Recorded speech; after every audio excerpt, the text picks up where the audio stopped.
Hi, everyone. Welcome to episode 278 of our Tick Boot Camp podcast. The title of today's interview is Cellular Wellness, an interview with Dr. Bill Rawls, MD. My name is Matt Sabatello. My name is Richard Johannesson. You're about to get a deeper understanding of chronic Lyme disease at a cellular level in a way we've never before talked about on the Tick Boot Camp podcast. This podcast is a recording of an Instagram Live done with Rich and I in May during Lyme Awareness Month. Dr. Rawls shares specific information that is absolutely imperative to understand in order to heal from chronic Lyme disease. We go into great detail on a wide variety of subjects discussed in Dr. Rawls' new book, The Cellular Wellness Solution. Tap into your full health potential with the science-backed power of herbs. Dr. Rawls sent us a pre-release of this book, and we know that this book is going to help you in your healing journey from chronic Lyme disease. There's so much powerful content, actionable information, and it provides a clear understanding of exactly what we need to do to overcome all of the obstacles that we're facing with our health. So without further ado, we're really excited to introduce Dr. Bill Rawls in Cellular Wellness. Hello, Dr. Rawls. How are you? Thank you for joining us. Oh, my pleasure always. All I need is an invitation. You guys are always a lot of fun.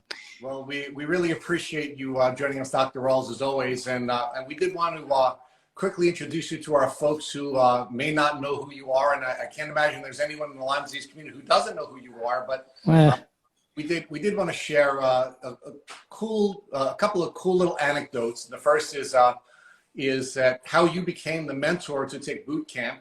And it's in part because when we were going on our research journey, your book was our very favorite book. I had read Unlocking Lyme or listened to Unlocking Lyme as an audio book from cover to cover 5 times before we started. Wow. And when we had 200 followers and no one wanted to join us, you were actually kind enough to be our 13th guest. And that's back when we really sucked, and kind enough to give us some early credibility. And one of the things we want to thank you for now, Dr. Rawls, is on the Lyme Hackathon this year. In the first 19 days, we've had 250,000 views of our Lyme Hackathon, which is 5 times the number of views we had in the entirety of the Lyme Hackathon. Wow, that's great. Well, you guys have made a huge impact, and even back then, it was just a lot of fun. But we keep moving forward and keep trying to change the way people are looking at this thing. Well, we do. Well, there's another thing we do want to share with our community today, and that is that on many occasions, people have accused Matt and I of being on your payroll. That's right. We want to clarify is that we are not on your payroll. You're on our payroll. Matt and I are people who regularly use your herb, use the various herbs of yours. I actually had 3 deliveries in the last 3 days. My wife wanted to know why. And I told her, I don't know why they're delivering them in piecemeal, but I got 3 different presents today. But it is actually you who are on our payroll rather than it's always a pleasure. But it's supply chain issues. I mean, we're getting hit like everybody else. Just getting the high quality extracts and that sort of thing has been a challenge. So, sometimes we're short on things and we try to get things to people as quickly as we can. But we've got a guy named Ryan who started as an intern with us out of NC State University down here years ago. And he was just interested in supply chain management, didn't know anything about herbs. And he worked with us as an intern and then just gradually learned the ropes, and I taught him everything, and I knew about herbs, and he learned about the industry, and now he's just a powerhouse and really keeps us on track in these really, really trying times. And a lot of people are just not able to get things, and he was able to foresee and keep us stocked up about as well as was possible, considering the current climate. But, hopefully in the next year, we'll be gradually moving through and moving out of that. Well, thank you to you and your team for keeping us well supplied in all of our herbals and in all of our basic health needs. So, Dr. Rawls, what we want to do is a couple of things. First thing we'd like to do is just have you quickly introduce yourself to the community. And in your new book, you actually gave a very interesting outline of your life as a fourth-generation medical doctor. Not only you a doctor, your dad was a doctor, your grandfather was a doctor, and your great-grandfather was a doctor. And we think that's a really cool sort of introduction, not only into your book, but to you. And then after that, what we're going to do is Matt's going to talk to you a little bit about your new book, because you were kind enough to send Matt a copy, an advanced copy of the book. And then what we're going to do is we're going to then round out the hour we're going to ask you to spend with us with some questions from the community. We had put up a poll, and many folks from the community had asked questions. So we're going to end the podcast with, or I should say this Instagram Live, which will also be a podcast, with some questions for the community. So Dr. Why don't you talk to us about your life as a fourth-generation doctor, and talk to us about how it has been contextual for you to be a fourth-generation doctor, and what that has taught you and inspired you to do for the Lyme disease community. Well, it is just, I guess, that idea of service, ran in my family, and it's something that I picked up early on. I didn't know my great-grandfather, of course. He was long gone when I came along, but I knew my grandfather well. And I was the oldest grandchild, and got to go on house calls with him, and just, wander around town in this small town that he was practicing back in a different time, and really saw, that side of medicine very differently. By then, he was using predominantly drug therapy. He wasn't, an old-timey doctor that used predominantly herbs. Possibly my great-grandfather did. I don't know. But by the time my grandfather was going through his training and medical practice, everything, the pharmaceutical companies had really taken hold on things. And, but he, I think his biggest therapy was just compassion. He just had compassion for everybody that he saw, and he never turned anybody down. And, he actually went to houses and delivered babies and went on house calls, and he was the true general practitioner. It's not practical to do that now because, medicine in itself is so much more complicated than it was at that time. But it was interesting just to be exposed to that and it just be part, he talked about encounters with patients and this, that, and the other. And I saw all these different things and that made a huge impression on me and, what I wanted to do with my life. My father went into obstetrics and gynecology.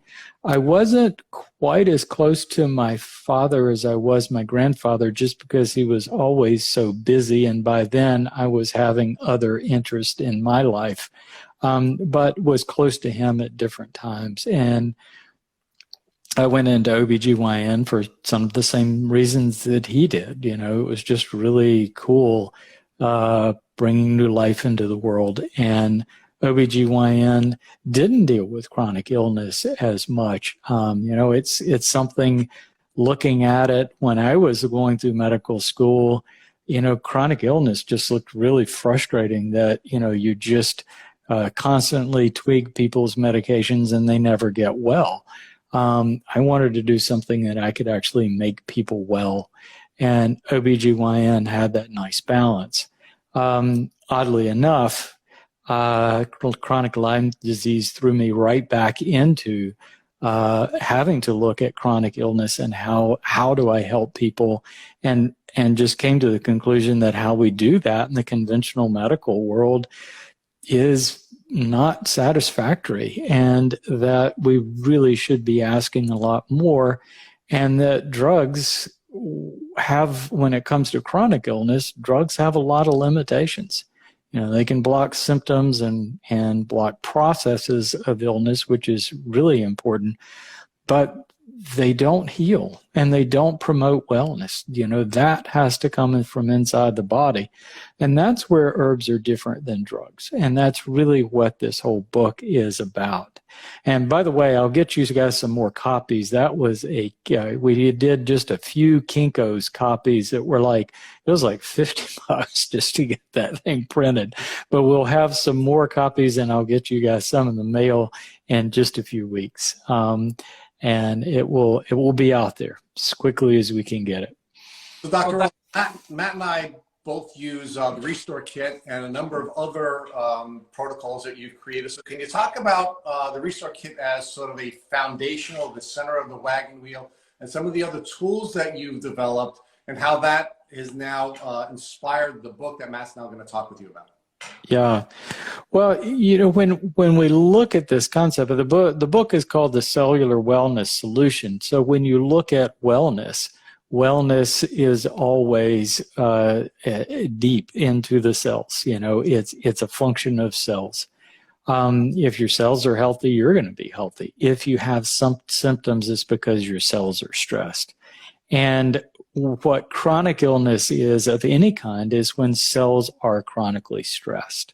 And there are a lot of different ways that different cells can be stressed in the body. So we have a lot of different illnesses, but typically chronic illnesses affect all cells in the body. So you have a lot of overlap in symptoms. I mean, you look at the symptoms of chronic Lyme and it overlaps fibromyalgia, Parkinson's, MS, autoimmune illnesses, a lot of things.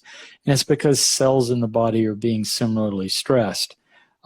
We've defined chronic Lyme disease as being caused by this interaction with these microbes that we pick up from ticks. But what I recognized is that there are a lot of different microbes that we pick up, a lot of different kinds of things in our lifetime, and you start looking at those things and connecting them with chronic illnesses. There's a lot of research making very well-defined connections to the microbe factor and how it plays a role in chronic illness. So when you look at solutions for that, when you look at drugs, they can block processes that if you've got an aberrant pathway that's caused a symptom, well, you can use some drug to block that and often block the body's recognition of that, which does help a little bit. But until you start readdressing what's causing the cellular stress, you're just not going to get well. And that's a problem with not only chronic Lyme disease, but so many other chronic illnesses. So I've learned that these bacteria and other microbes that are associated are very resistant to antibiotics, and long-term use of antibiotics destroys the gut flora. So it's just turns out to be a really bad option for a lot of people. Herbs, the really fascinating thing that went into this book is all the research that's been done worldwide looking at how herbs actually provide benefit. And I couldn't have written this book 10 years ago. The research just wasn't there. But now, wow. Not only the antimicrobial properties of herbs, but also the herbs, the phytochemistry of the herbs. What you're getting is basically a defense system of the plant. And it counteracts every known cellular stress factor. So not only is it suppressing the microbes, it is affecting cellular health at every level. So of course, you want to change your diet, have a clean environment, get the right amount of exercise, sleep, etc. But there is nothing that can promote cellular health and cellular recovery, which is what healing is all about, than herbs. And when I say herbs, I say that very generally because all herbs have some of these same properties. Now, but every plant is a little bit different. So what you get from the chemistry of the plant is using chemistry to solve problems. So when we take an herb, we are taking that solution and using it for us to help solve problems. And generally what that is protecting cells from microbes, from free radicals, from toxic substances, from physical stresses.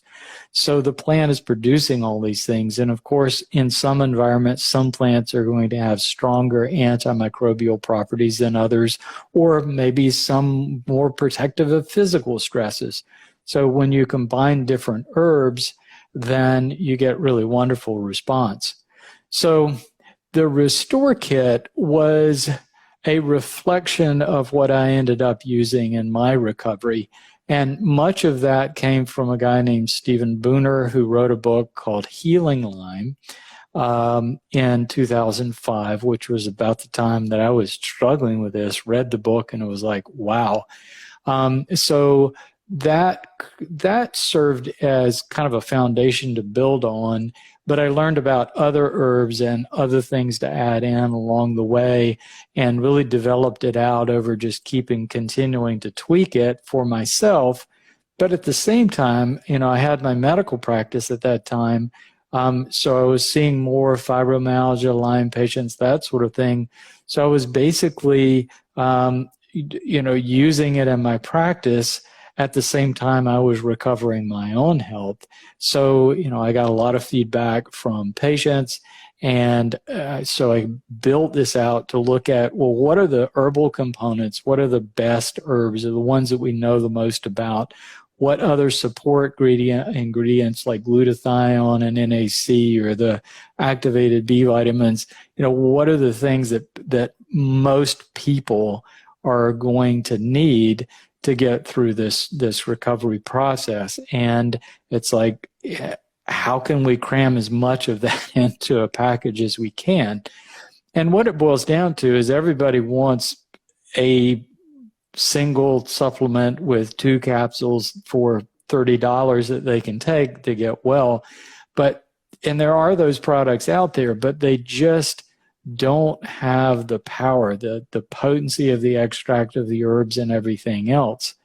But it was kind of like, okay, I used varying doses and I used different doses with patients. And so we were kind of shooting from the hip of what were the right doses to give a significant population that was highly variable, shooting for the idea that, wow, if we can help at least 50% of people that do this thing get benefit, then we will have done some good. This will be significant.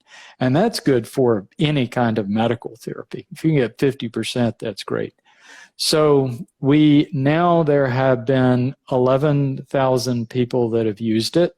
And over the years, we have kept track of progress. So part of the kit is this package that is conducted through emails and other information that I looked at it like, what kind of information would people want to ask me if I was doing repetitive consults over a 6-month period? So I wrote emails that people get for a prolonged period of time that anticipates questions that they might have and gives them timely answers.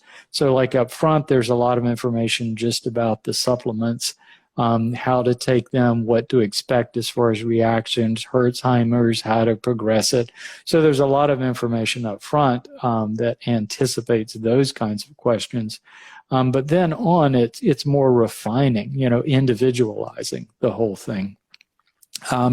So as part of that, every 2 months, people get a survey just to define their progress, to see how they're doing for that 6-month period. And of course, not everybody does the survey. I would have loved it if we had, but we did everything we could to encourage as many people to get the survey back to us as possible. So it is skewed by the fact that not everybody filled out the survey, but a high percentage of people did. And of the people that filled out the surveys and kept up with things, 70% of people at the 4-month mark experienced significant reduction in symptoms. That's pretty darn good. And it got even better if you track it out past 6 months, which we've done with some limited surveys. So it keeps the benefits keep accruing. And so it's a foundation. If somebody wants to do a Rife machine or antibiotics, which I don't normally recommend, or other kinds of therapies along with it, it's fine. But this just gets a nice foundation in an easy package that just helps people get a leg up on their recovery and move forward a little bit faster. Dr. Rawls, that's one of everybody listening that I've been sick. I got sick with Lyme disease almost 8 years ago, and my health, I've tried so many different things. And it wasn't until I started the Restore Kit that I saw the greatest improvement in my health. And it's been in the short period of time, the last, 6 months or so that I've been on it, that I felt the best I ever have and have a glimmer of full health back at some point. So I have the Restore Kit in front of me. I take it every single day. And I just want to share with everybody. Awesome. Everybody should try. And it's very low risk. It's pretty affordable. And it's something that I think everybody should give a shot if they're suffering from chronic Lyme disease. Now, I do want to pivot over to your book because, we are avid followers and lovers of your first Unlocking Lyme. Your next book, The Cellular Wellness Solution, right, is off the hook. And I've already started reading it and implementing things I've learned from it in my day-to-day life. And I have a friend who work on it who sees that I've been implementing these changes. And it's so much more than just a herbal therapy that you're teaching through your webinars, through your book. And, an interesting stat you gave in the book is by 2020, the CDC said 50% of this country will be suffering from a chronic illness. And that really surprised me that the CDC came out and made a statistic like that. So I think it's important to highlight that beyond chronic Lyme disease, which really is so much more than just the Borrelia burgdorferi bacteria, this can be a helpful herbal protocol, the Restore Kit, for a wide variety of chronic illnesses, whether it's fibro, whether it's CFS, whether it's an unknown chronic illness. This is a cellular level protocol that could help so many people, which really brings me into some questions based on your book now that I have and I want to share with people is you talk about, Dr. Rawls, the inflammatory response versus chronic inflammation, right? And the best way I think we can describe that is if somebody breaks their ankle, they have an inflammatory response, meaning the immune system activates white blood cells, these macrophages, they come in, they eat up the debris of dead cells or damaged cells, they release free radicals, and they pull everything away, clean up your cellular space, and you move on and heal. But chronic inflammation, on the other hand, is when you have such an overwhelming amount of inflammation or cellular stress, as you note in your book, that your immune system can't keep up. And therefore, if your body becomes sluggish and you have this toxic soup of cells going on in your body. So can you explain, Dr. Rawls, how at the cellular level, this chronic inflammation is at the root cause of all chronic illness? And if we can address this using herbs like the Restore Kit, we can regain health from not only chronic Lyme, but many other illnesses that are out there that many people are suffering from. Again, 50% of the American population as of 2020, according to the CDC. Yeah, I've even seen figures as high as 60%. It's really high. I mean, and I'm sure there's a different degrees of severity with illnesses, but just the fact that more than 50% of the population is receiving medical therapy for an ongoing chronic illness, that's kind of nuts. And, and the interesting thing is when I was back in 2008, around the time I was in my struggle, it was 40% according to the CDC. So it's actually going up steadily. And what that says is our approach for any kind of chronic illness in this country is highly dysfunctional. Medical care is getting expensive, and in the process, people are getting sicker. And it is because we are just ignoring some very basic fundamental facts. And the fact is that your body is made of cells. Everything that happens in your body, whether it's your heart beating, intestines churning, muscles contracting, or brain impulses firing, it's all done by cells. Absolutely everything is done by cells. And what illness is, what a symptom is, no matter what symptom you have, what a symptom is when cells become stressed or injured. So it's like if you step wrong and twist your ankle, you've damaged cells in your ankle joint, and so the the cells that are injured send out chemicals that activate nerves that tell our brain that something's wrong. We feel pain.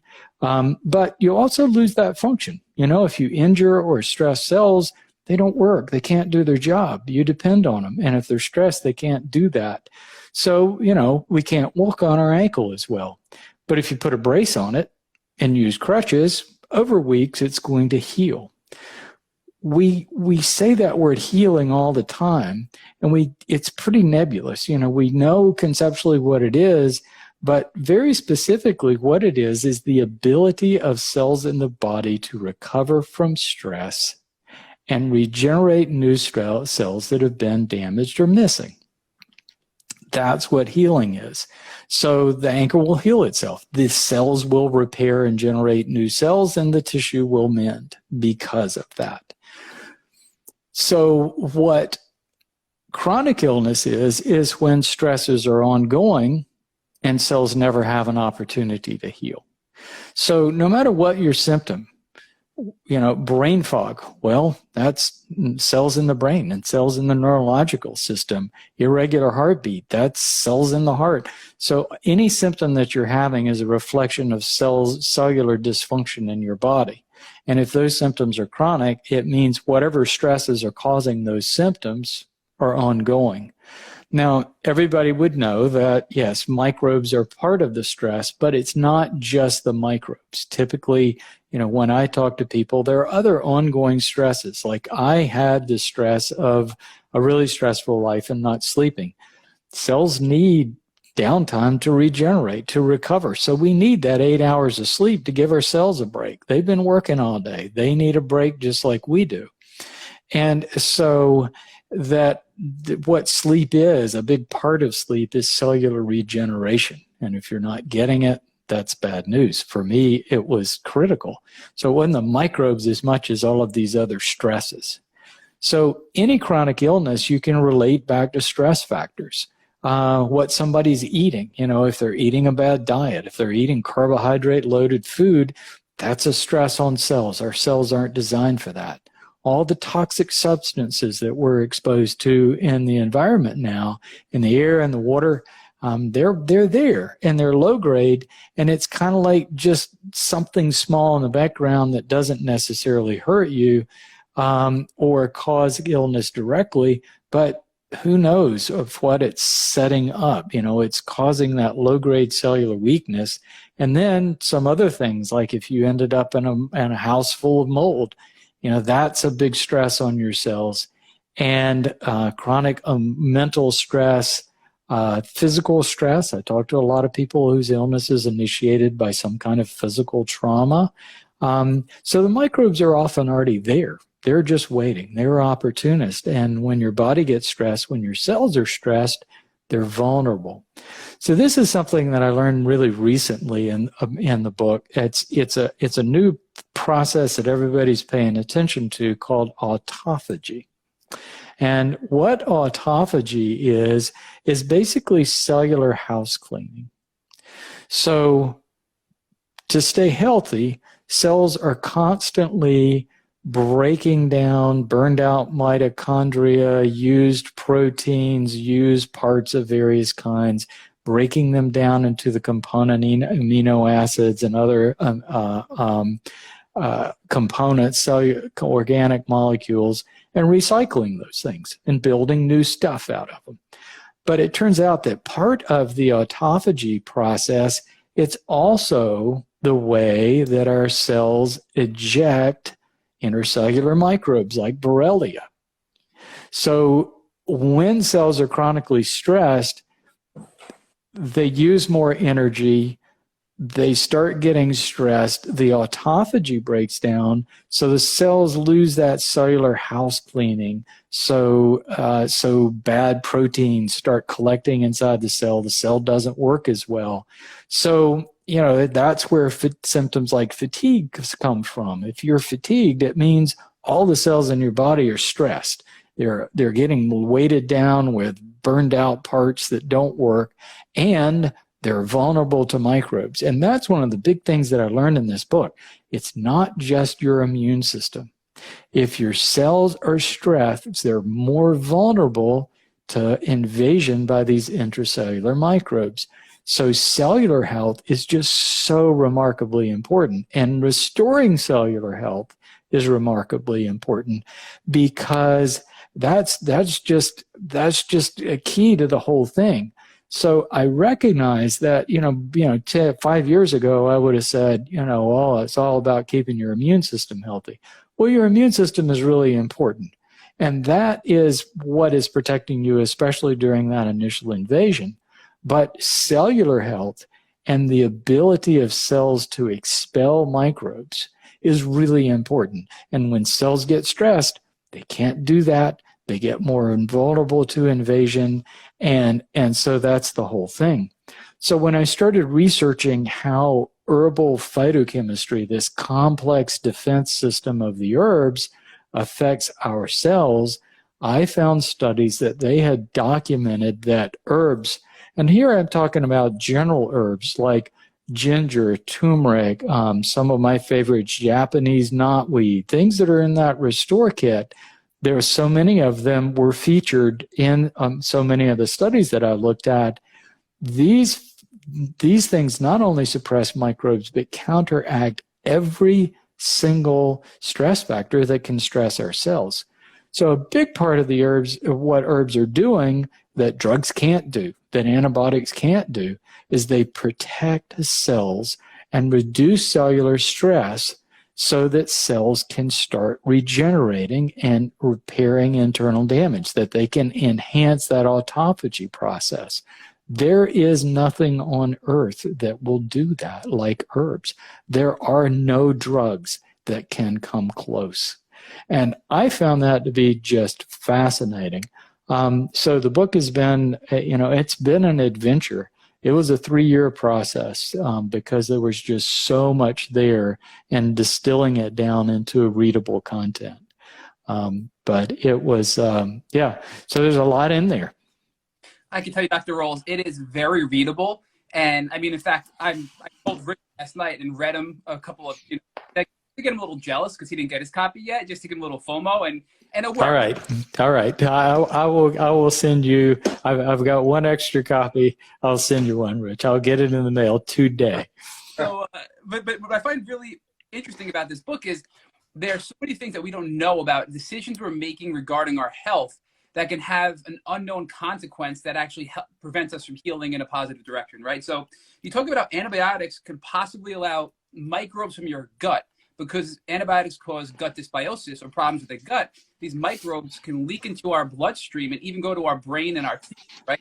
I find that really interesting that if we're treating with antibiotics, a consequence of that can mean maybe a higher likelihood of having pathogens in your brain and your blood. So, talk to us about that if you can, Dr. Rawls, about the role antibiotics play in affecting your gut and how that can contribute to neurological symptoms and more systemic symptoms from Lyme disease.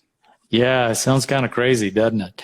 I think everybody out there recognizes what leaky gut is. And what I came to appreciate is that leak goes both ways. So there was a study in 2015 that demonstrated that when you have dysbiosis, that disruption of the gut, whether it's antibiotics, bad diet, whatever the cause, bacteria, pathogens from the gut readily cross across the intestinal blood barrier into the bloodstream. And this study documented that these different kinds of bacteria were invading red blood cells and catching a ride to different tissues throughout the body. Because inside a white blood cell or red blood cell, they can get across the blood-brain barrier right into the brain. And then there were other studies that have found that we actually all do have microbes in the brain, bacteria in the brain, and they are sourced to the gut, the sinuses, the skin, they get in. And so, if you had asked me 20 years ago, I would have said, our bloodstream and tissues are sterile. There are no microbes that live there. If you've got that, you've got an infection. It turns out that our insides are more like a freeway. that microbes are constantly coming and going in very low concentrations in healthy people, in everyone. So this whole thing is quite a bit more complicated than I think most people are recognizing. And I think I'm just scratching the surface and hopefully, bringing out some recognition to these things so our medical establishment will start taking a look at this very, very different perspective of what chronic illness is. Well, Dr. Rawls, I can share with you that I've taken so much of your literature that you share, your webinars, your blog posts, et cetera, and bring them to my neurologist, who's a Western doctor, who's very much open to this and is supportive of everything I'm doing. And he's learning and helping other people because of the work you're doing. So I just want to really recognize. Well, that's great. That's always great to hear. I do want to share that, I think most people that are watching and that are going to be listening to this podcast when it comes out in a few weeks have been on antibiotics. And I think everybody would benefit from, you have another kit besides the Restore kit that I absolutely love and Rich is on as well. And it's your gut revival kit, right? It's got the gut balance, it's got the active enzymes and the chlorella. And that really will help heal your gut dysbiosis. It'll help heal your gut. And I know Danny Tiger is on, and she said she forgot to ask a question about GI health and Lyme disease. And I think you kind of touch on this, that Lyme disease will impact our gut health. It'll give us leaky gut. It can cause neurological symptoms and really have this sort of double whammy effect. So I recommend everybody go to your website. We have the link in our bio as well. The link's on our website, tickbootcamp.com, to look at your Restore kit and your gut revival kit, because that can help repair the damage to your gut and really allow you to have a positive benefit. And a side note here, Dr. Rawls, because there's no such thing as TMI in the Lyme world. So I love your pure chlorella, right? I absolutely and I was able to get pretty quickly up to the 30 capsules. And Rich, on the other hand, and we've asked several other doctors this question. We asked Dr. Jess and we asked Dr. Casey Kelly, and we got two different answers. I'm curious what you're going to say about this as a creator and of this product. Rich has a very hard time handling chlorella. With just a few capsules, it really caused him some severe GI distress where he was, to be blunt about it, tied to the bathroom, right? And he hasn't been able to really go beyond that. So what are your thoughts on people who are really sensitive and know they have gut issues, probably like Rich, but they can't really tolerate even one capsule of chlorella? What are your thoughts on why that's happening and how they could overcome that to really repair their gut damage as a consequence of, over antibiotics or maybe some other reason? Sure. Everybody is an individual. There's no doubt about it. And the Restore Kit, the products and programs that we do are meant to be a starting place and something that people can build on, recognizing that, there are going to be people at both ends of the spectrum that don't tolerate something one way or another. A few people are just sensitive to chlorella. The way they absorb it, it tends to increase GI motility pretty significantly, which can be a good thing. Most people are running really slowly, and that's what GI problems, that's the root of a lot of the GI problems. But sometimes it speeds it up too much. And it's in those cases, I would say, that's probably a product that's not ideal. We all find something that just doesn't like us as much as we would like to like it.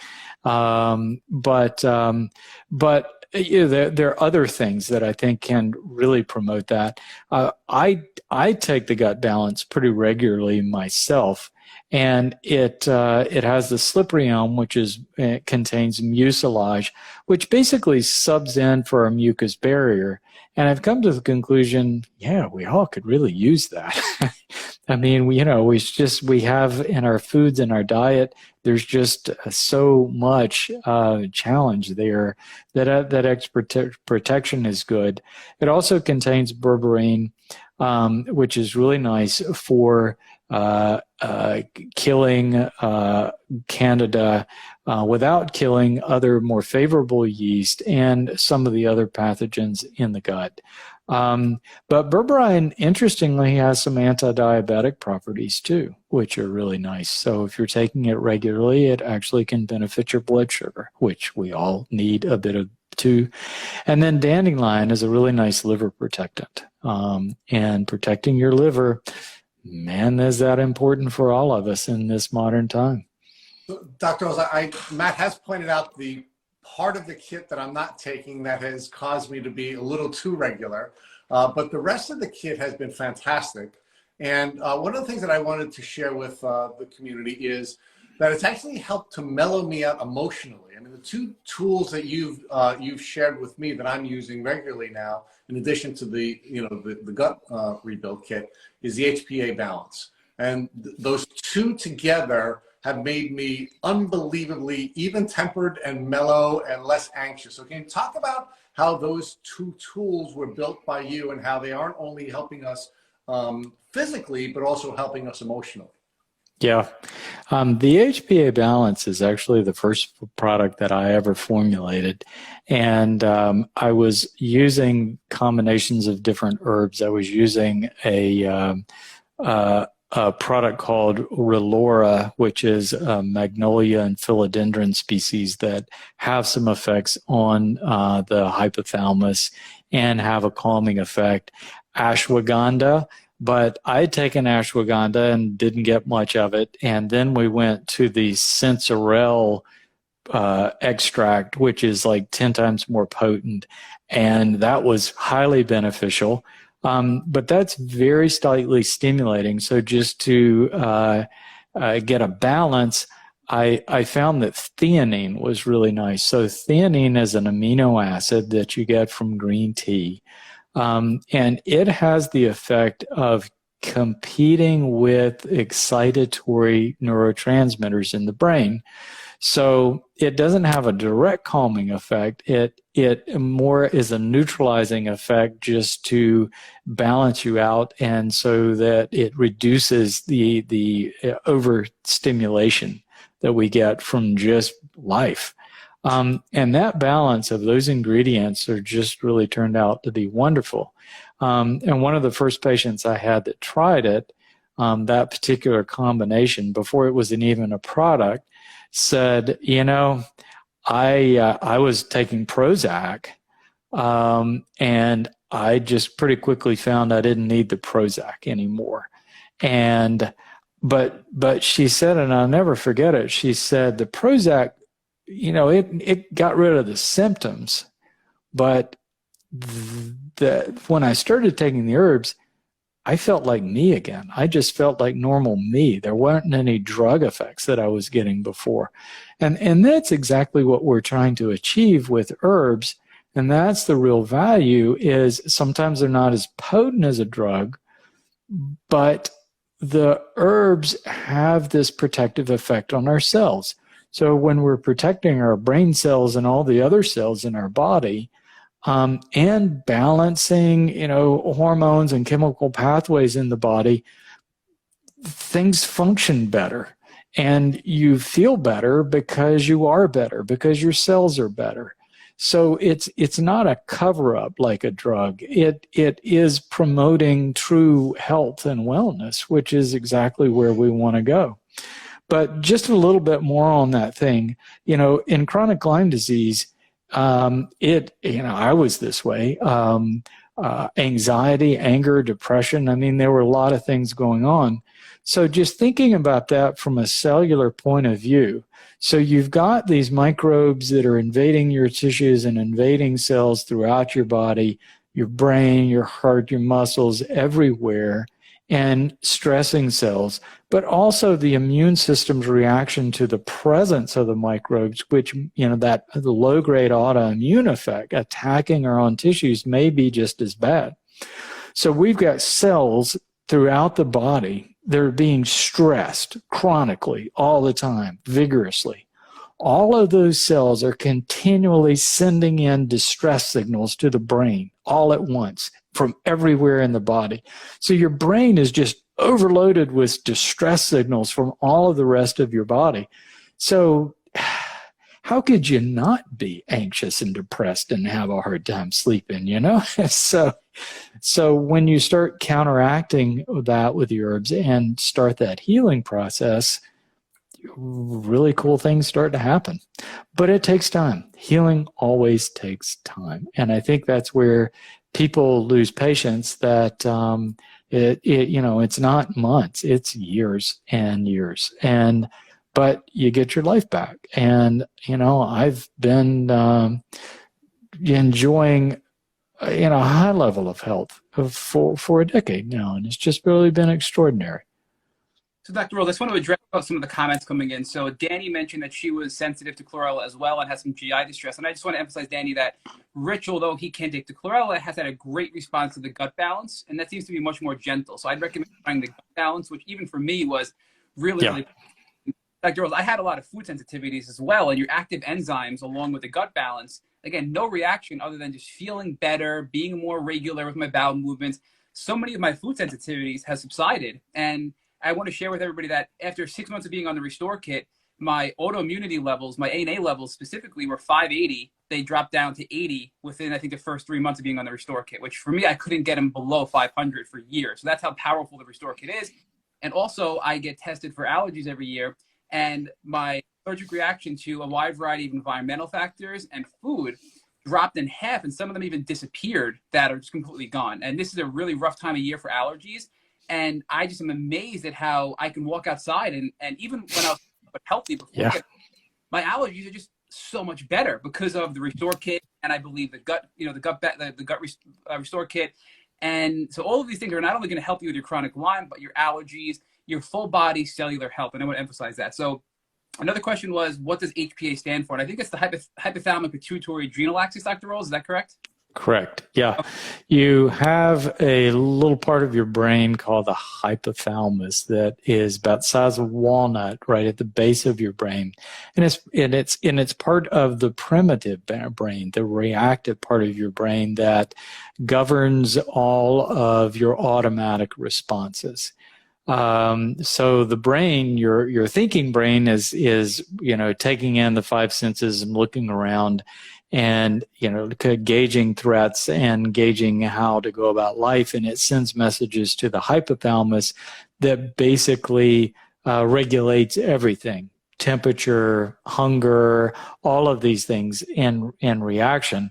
And it works through the pituitary. So it's like, so the hypothalamus processes this information that's coming back from feedback and processes information, and it hands down instructions to the pituitary, and the pituitary sends out instructions to the autonomic nervous system and the adrenal glands and the testes, ovaries, and the thyroid gland, and regulates all those cellular functions in the body.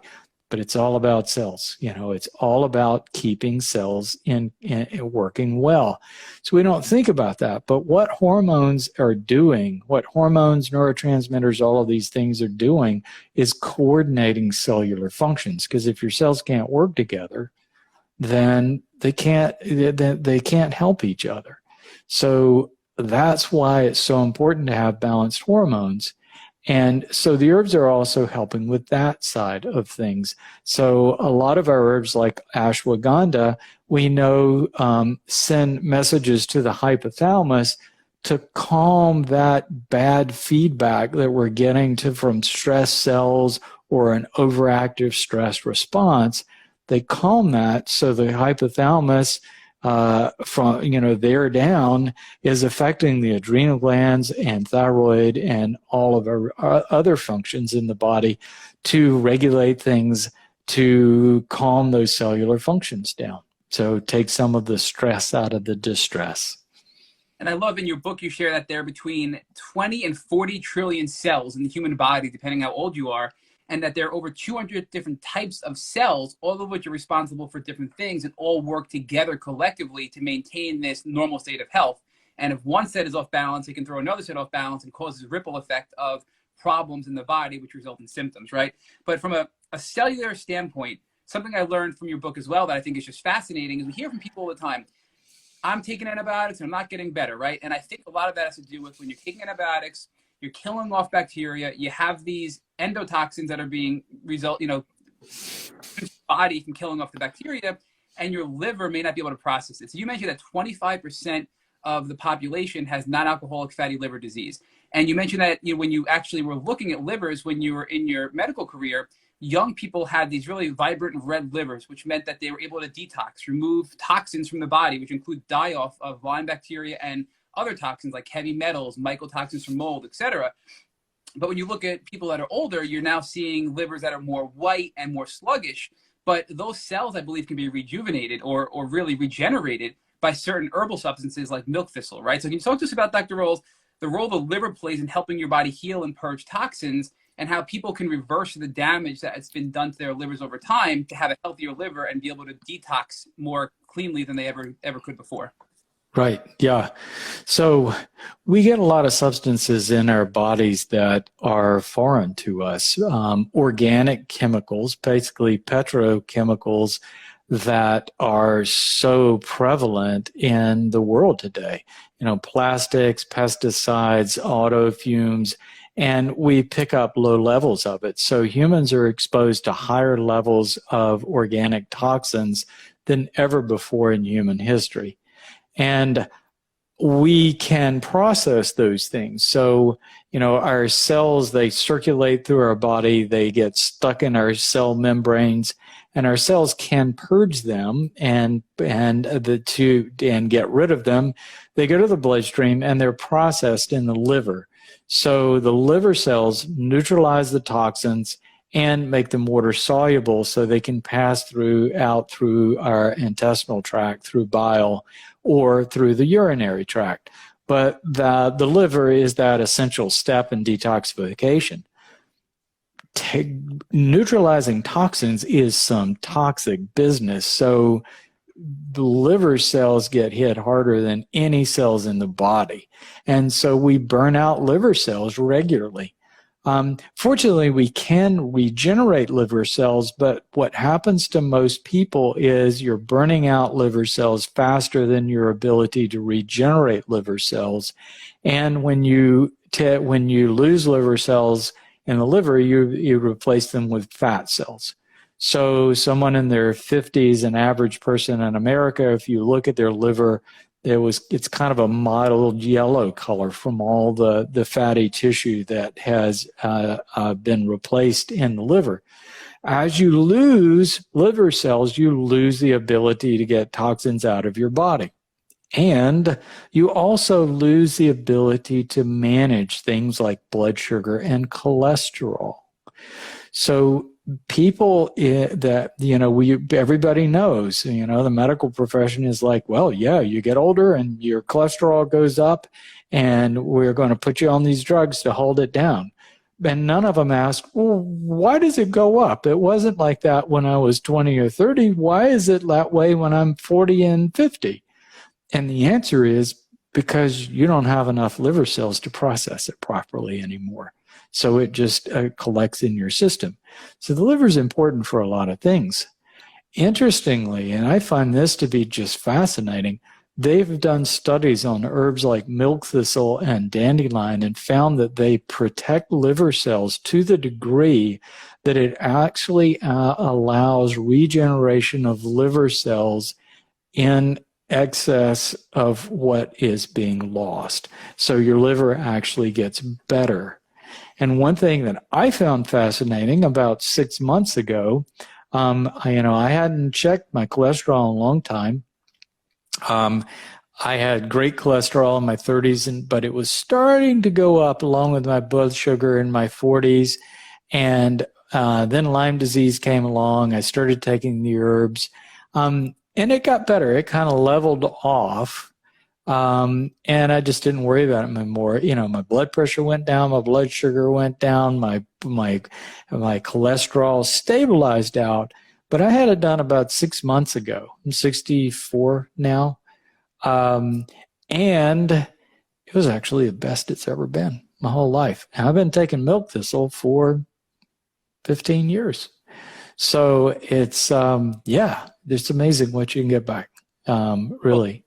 All of these herbs are in your Restore Kit, which is, I was having a conversation earlier today with the friend Margot, and I was just sharing how the Restore Kit is not only an antimicrobial and microbial protocol, but it's restorative, right? I mean, that's why you Absolutely. have Prevention Plus, mitochondrial support, advanced biotic, adaptogen recovery. You address the nervous system, you address the pathogens, you address the cellular health with the mitochondrial bottle, you address all of your deficiencies with vitamins and herbs with the advanced biotic bottle. And, there's a couple of questions coming about diet, Dr. Rawls. So I know we're getting tight on time, but I want to just follow up with this question because the first part of this question is, what are some dietary changes people can make to address non-alcoholic fatty liver disease. But even beyond that, I mean, something fascinating from your book that if you can touch on after that question is, you talk about the role of carbs and eating carbs and detoxing, right? So the effect carbohydrates have on the body and how they can affect your joints as well, and your collagen blew me away, and how it can be a double whammy eating a high carb diet and affecting your collagen health, which Lyme also affects, and having some other adverse, consequences from having a high carb diet. So you can address both those, Dr. Rawls, the diet for the fatty liver disease and also the role carbs play in really amplifying the effects of Lyme disease. Yeah. Well, I'll start with the carbs. I mean, it's a battle we all fight. Our brain tells us we need carbs. We just could, we could gorge on donuts and lattes, and we could just immerse ourselves and do nothing but that, because that's what our brain tells us that we want, that we need. And the question is, why?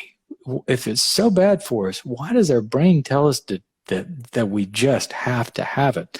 And the answer is that it's not part of our ancestral diet.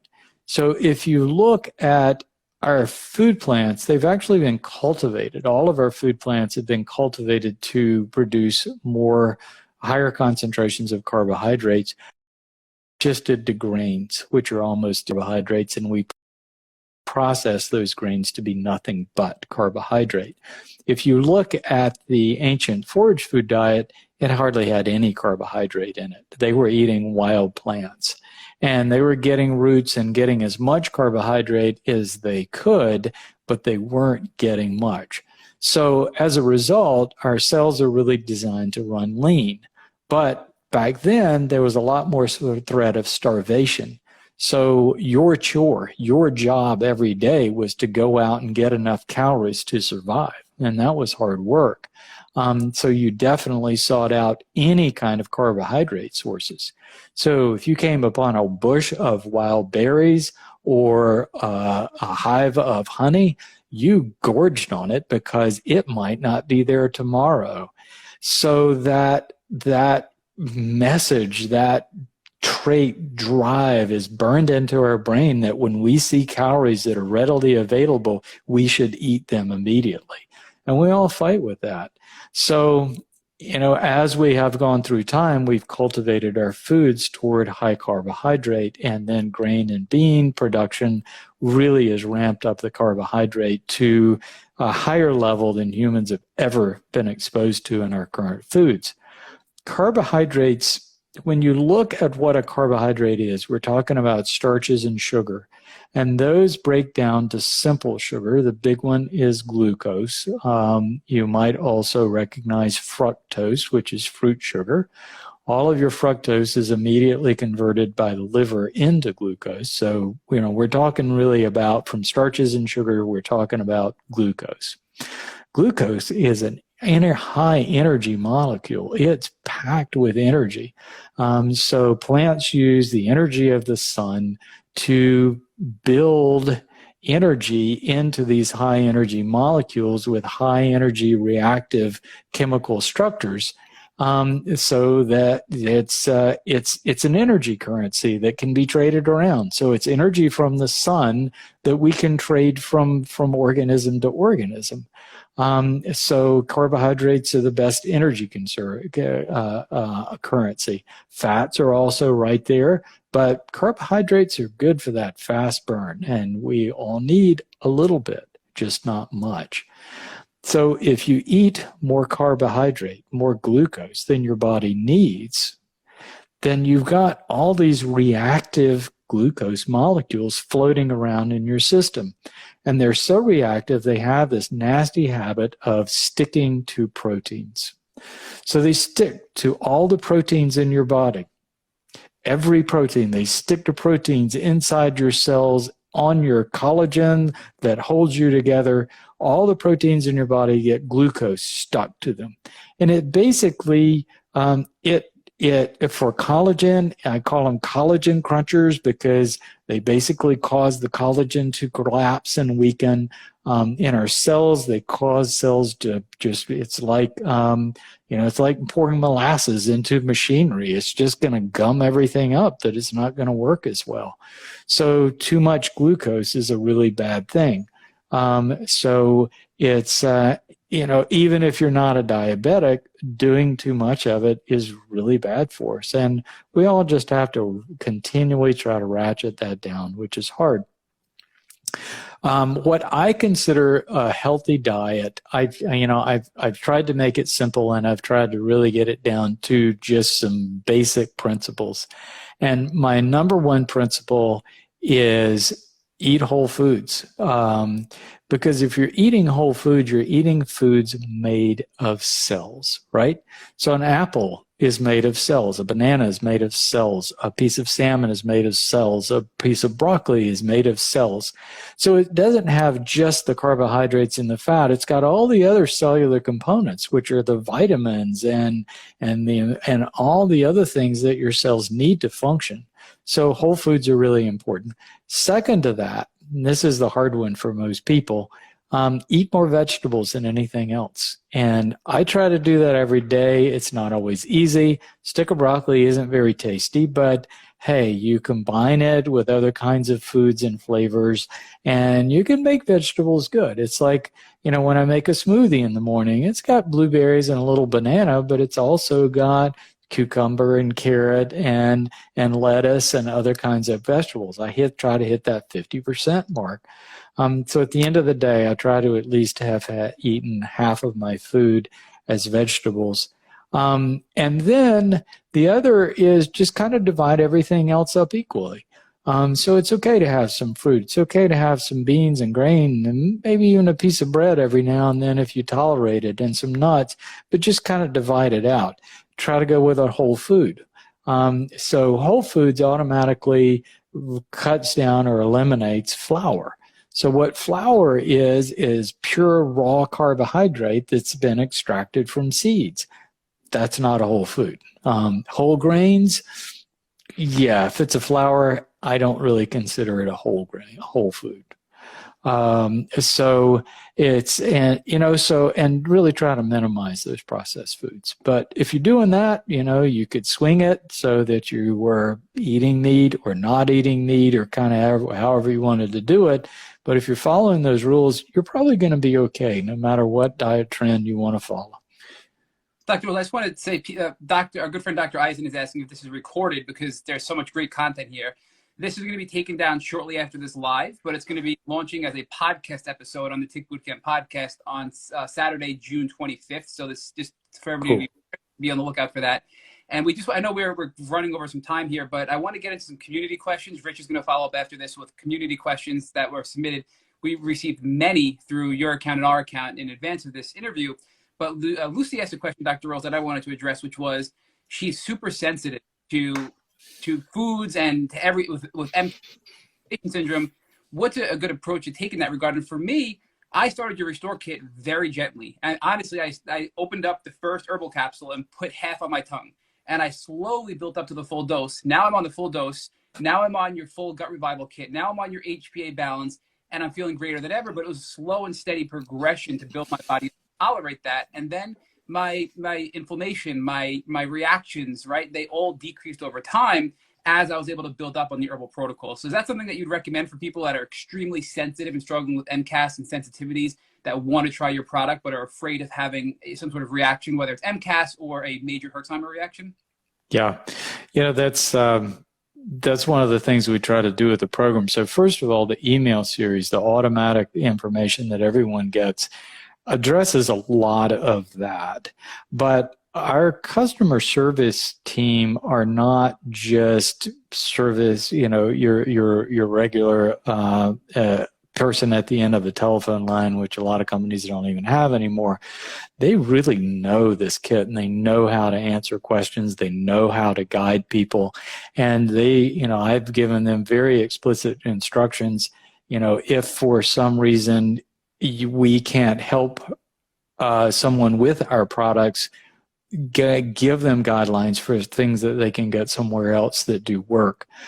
So most people can gradually build up to things, but occasionally we have someone that is so sensitive with mast cell activation syndrome, that they just react to everything. And in those cases, we generally guide them to get small bottles of tinctures of each one of the different herbs and try them slowly and individually. And what I found is everybody can find a few things they can take, and that gets your foot in the door. And this can be a long, laborious process over months and years. But, if you can find a few things that start affecting cellular health, moderating cellular function, suppressing the enzymes, just a few things, then that starts to normalize the things, that starts to back down on the mast cell activation. And then you can start doing some more things and some more things and some more things. But over time, most everybody can find a few things that they can like, that they can use, and gradually work from there. So Dr. Rawls, one of the other tools that I'm using that you've shared with me, actually after I did a consult with you, was krill oil. And that's been a great tool as well. So you can talk about the krill oil product that you offer and what impact that's been having for folks in the community. Krill oil, I researched omega-3 fatty acids for years and really dug into that very deeply, but was also looking for something that was sustainable. And, when you look at the different sources of omega-3s, there's salmon. Well, that's not sustainable in the level of if everybody's taking a fish oil. Better than that, or the smaller the fish, the more sustainable. So when you go to anchovies and sardines, that's more sustainable. There's some nice products out there. But then I happened upon krill, and that really changed how I was looking at it once I started researching it. So fish oil is a triglyceride, which is harder to absorb and harder to assimilate. Krill oil is a phospholipid, so it's the same omega-3s, just in a different form of fat, and it happens to be the form of fat that we readily absorb and readily incorporate into our cell membranes. It's already in the form that we use, so it's so you don't have to take as much of it. Krill has the added benefit of having astaxanthin, that pink color that you see in shrimp and salmon. The astaxanthin is a very potent antioxidant that is really a wonderful cell protectant.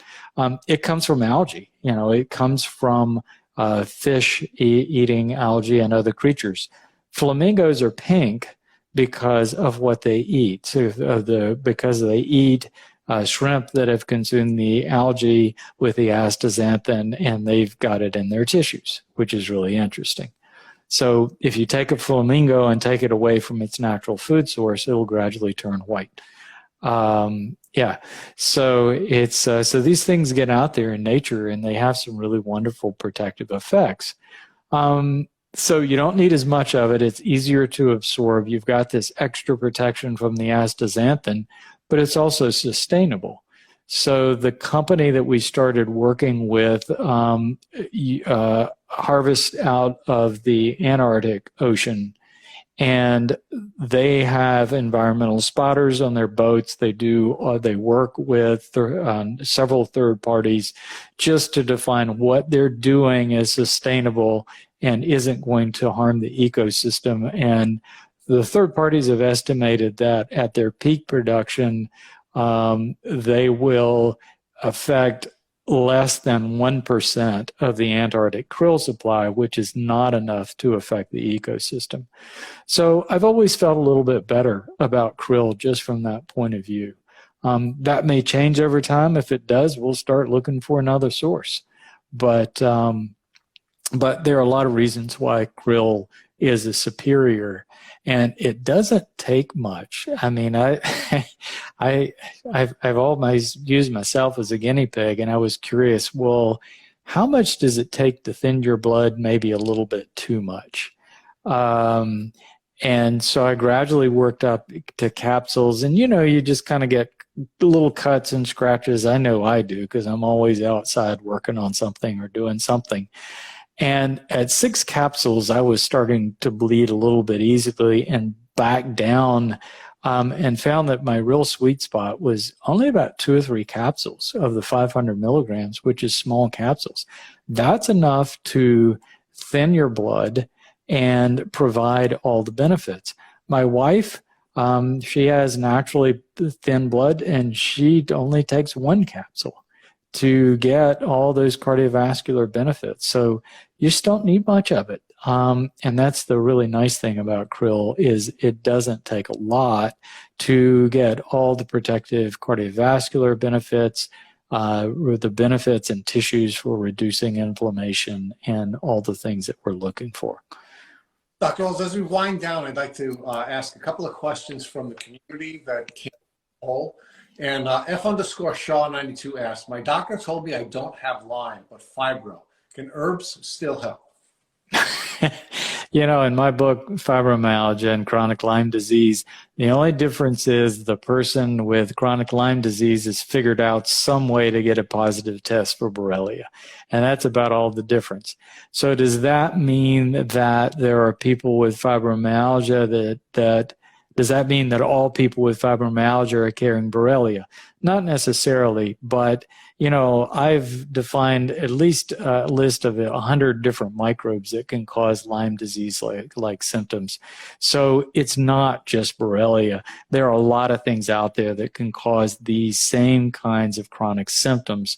And, you look at symptoms of fibromyalgia and chronic Lyme disease, and they overlap almost exactly. So to me, it's the same thing. And yes, it's being driven by these intracellular microbes. There's just no doubt about it. And our capacity to test for these things is just not good. So it's smarter to assume that they're there. So yes, people with fibromyalgia respond just like people with chronic Lyme disease. So Dr. Rawls, for the last question I'm going to ask from wandering_humans, is Lyme carditis, she says, 2nd degree AV block for 2 years reversible? Wasn't my case. That was one of my primary symptoms. I was having PVCs, premature ventricular contractions, every 2nd to 3rd beat, and my heart had dropped down below 60, and I was having continual chest pain. And I went to the cardiologist, and they did a cardiac cath and said, your coronary vessels are clean, which is basically, what they look for. And said, we don't really know what's going on in your heart. Here's some drugs to try. You might need a pacemaker at some point. Can't help you. That's when I got pretty fed up with the medical establishment and decided I was going to manage things myself no matter what the outcome was going to be.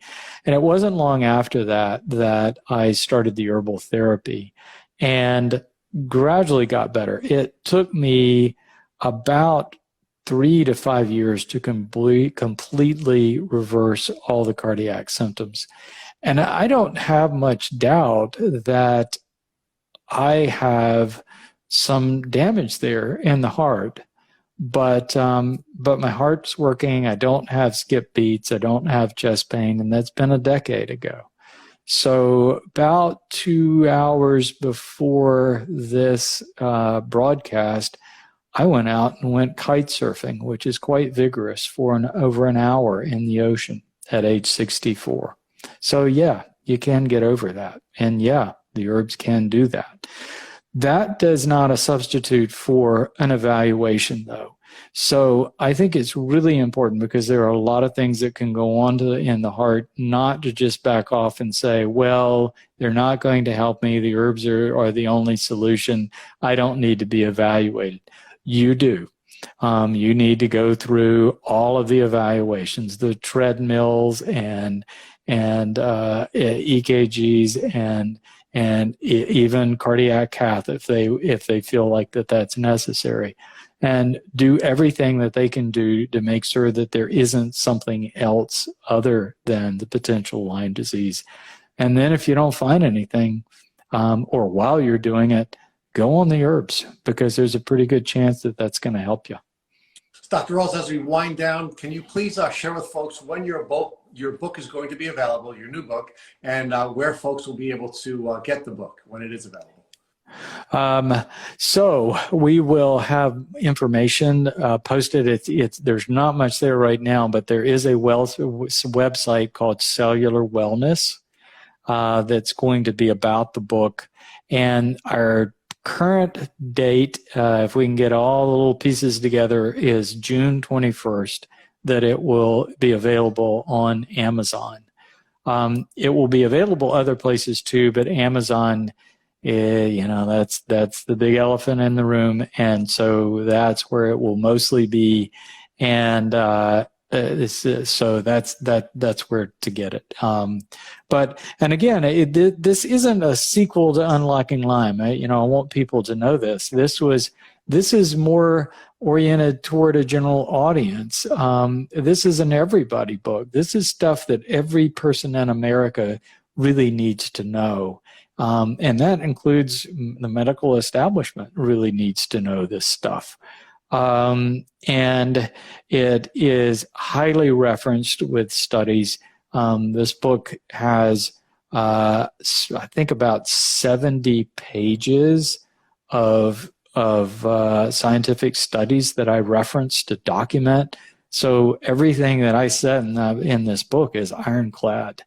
It has multiple references to back up absolutely everything that I said. So it's coming. I'm excited about it. It was a 3-year project getting it here. Taking all of that scientific information and distilling it down to something readable was the task.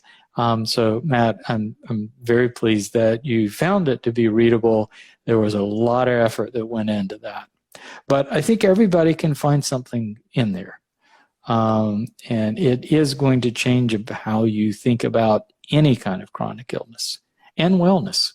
Dr. Rawls, I just want to share that. I mean, I skipped ahead and I definitely, was reading the end and the appendix, but your appendix B, your extended herbal safety spectrum reference list, was so helpful for me personally. And I just want to highlighting different herbs, if they're everyday herbs, if they have to be used, cycled, if they're risky, if they can be, high risk herbs. And, the one thing I wanted to ask you, I know, and before Rich concludes this with you, is one of the questions we get so often, and I wish I had when I was sick several weeks ago with likely COVID, what is the dosing you recommend of the Restore Kit when somebody's sick? I know you've mentioned several times, Dr. Rawls, that when you're sick, you will take an increased dosage of the Restore Kit, and that helps you down much more quickly. What is a safe increase of the Restore Kit when dealing with COVID, the flu, or just some sort of general sickness that somebody has? Should they take the kit 3 times a day rather than twice a day, 4 times a day? What's your recommendation there for people who want that little quicker tip to help get out of COVID more quickly? Yeah, well, there are a lot of herbs that you can use for acute viral illnesses, and that was one of the really remarkable things. So when COVID first came along, way back December 2020 or 2019, just when we were first hearing about it in the very beginning, we didn't have anything, and Fauci said, hey, there's this terrible virus. We have nothing. We have no drugs. We have no vaccines. Good luck. The first thing I did was start researching herbs. And interestingly, for the previous SARS epidemics that occurred back in the early 2000s, a lot of people had looked at those viruses and how herbs might affect them. And what they found was really interesting, that many herbs have antiviral properties, but it's not one thing. It's a whole spectrum of different things. It's like the current drug out there for COVID inhibits an enzyme called RNA polymerase that the virus needs to reproduce. The drug works fair at best, and it only does that one thing. So interestingly, I remembered that when I was researching the herbs, All the herbs had RNA polymerase inhibitors in them, but they also inhibited penetration of the virus into the cell and the ability of the cell to be taken over by the virus. So they were hitting the virus at like a half dozen different directions, and different herbs were having slightly different properties. So here you've got these things that already work, and it was really frustrating because nobody was talking about it. You know, it was like, we have these studies, they show that they have a low potential for harm and at least some potential for benefit. No, we don't want anybody hearing about that. And it's like, that was crazy. So I had my little kits and was ready. But interestingly, many of the herbs in the Restore Kit were featured on the list, kept popping up. Japanese knotweed, Chinese skullcap. So many of the herbs, andrographis, started popping up on these same lists. And it was like, wow, we've already got things in the Restore Kit that do a really nice job. So typically, I avoided it for a long time. I finally got the Omicron variant of COVID. It caught up with me. I'd been vaccinated one time. I was a little hesitant. I'm not an anti-vaxxer, but I had a reaction when I was dealing with Lyme to a flu vaccine. So I was a little reticent. You know, it's kind of like either way, it's not good. Did the Johnson & Johnson vaccine, had no reaction to it, but never got a booster. Finally, COVID caught up to me over the holidays this past year. And, you know, and I found out because I was spending time with my brother, who called me up and said, well, if you have any symptoms, you probably got to COVID. I just tested positive. So found out that I had it. What I do, whether it's, any kind of viral thing, I start taking double doses of advanced biotic every 6 to 12 hours and an adaptogen recovery. And you can take the other things too, because it's like glutathione has some really nice antiviral properties, NAC, so you can take normal or double doses of the mitochondrial support. The vitamins don't hurt either, but especially the advanced biotic adaptogen recovery, I'll typically take double doses. And I'll take gut balance to protect my stomach while I'm doing it, to get that extra protection. But I also, something's really good for your stomach, has wonderful antiviral properties. I brew a really big pot of very strong ginger tea. I get like a hand-sized piece of ginger, clean it off really well, run it in a food processor, put it in a couple of cups of water, simmer it, and you can put a little stevia or honey in there to sweeten it if you want to. And I'll just drink that all through the day, either hot or cold. And it's really great for your stomach. There's nothing that settles your stomach like strong ginger tea, but it has potent antiviral properties. And I'll typically do a buffered vitamin C, like ester C, like 1,000 milligrams, about every couple of hours, for, up to like 6,000 milligrams a day. And that was influenced by a study I read a long time ago that I found just to be fascinating. Humans don't make vitamin C. Humans and primates are the only creatures on Earth that don't make vitamin C. Rats make vitamin C, dogs make vitamin C, everything makes vitamin C except us. And it's probably because it was so prevalent in their ancestral diets, we just gave up the ability to make it. But they did a study with rats, and they wanted to see how much vitamin C they produce when they get stressed. So they took a rat and put it in a cage, and it wasn't stressed. It was just hanging out, had plenty of food, hanging out, doing nothing.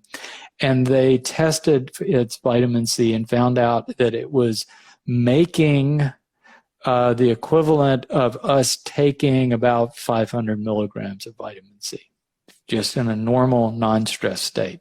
So then they really stressed the heck out of the rat, just stressed it like crazy. And then they measured its vitamin C, and it ramped up its vitamin C production to the equivalent of us taking 21,000 milligrams of vitamin C in a day. So what that says is when our cells are stressed, we need those nutrients. We use a lot more.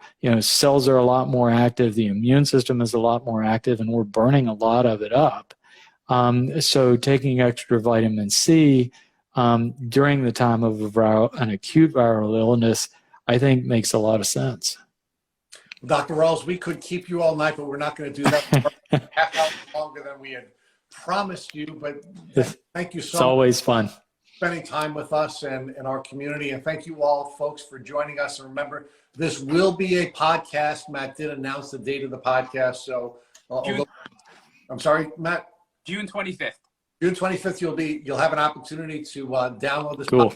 Last year, when we had an Instagram Live with Dr. Rawls and we put it up as a podcast, there were probably about 50 people who had been on the Instagram Live, but we had over 8,000 downloads when it became a podcast. Wow. That's great. Similar number of downloads. So again, thank you, Dr. Bill Rawls, for all that you do for the community. And thank you so much for joining us on the Tick Boot Camp Instagram. Oh, it's a pleasure always. I'm always glad anytime you guys send me an invitation. Thank you for listening to our special Tick Boot Camp interview with our mentor, Dr. Bill Rawls. To our listeners, we have a call to action. First, if you'd like to buy Dr. Rawls' new book, The Cellular Wellness Solution, visit cellularwellness.com. If you'd like to learn more about Dr. Rawls, visit rawlsmd.com.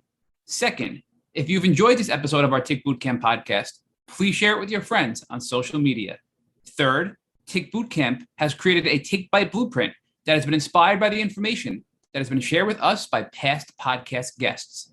We urge you to visit our website at tickbootcamp.com/bite to view the blueprint. Fourth, don't forget to subscribe to this podcast on Apple Podcasts, Google Podcasts, or Spotify to get your automatic episode updates of our Tick Boot Camp podcast. Please take a minute to leave us an honest review on your podcast platform of choice. And finally, if you'd like to search our podcast library of almost 300 episodes for specific keywords, subscribe to our email list, or even share feedback with us, please visit our website at tickbootcamp.com. Thank you, as always, for listening.